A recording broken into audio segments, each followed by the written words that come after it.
What's that? 18-wheeler. Oh, yeah, these big 18-wheeler trucks like you see on the highway. Jā.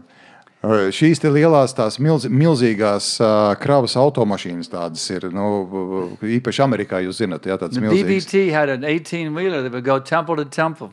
18 Cases and cases of books. 18 riteņu lielie tie tādi kravas mašīnas. We had a huge warehouse in Los Angeles. So and these 18-wheelers were loaded. The BBT truck would take it to the local temples and deliver the shipments. Un ar šādām milzīgām kravas mašīnām tika piegādātas grāmatas tempļiem, lūk, cik daudz grāmatas tika izplatīts.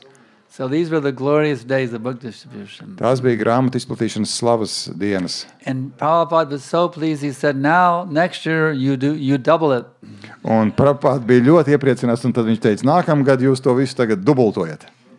So we were really, we were being pushed by our managers so hard, the buddies would go out and drive in the vans for sometimes weeks at a time, just living in a van distributing books. Un tempļa menedžeri darīja visu, lai to izpildītu un šo Prabhupādas vēlmi.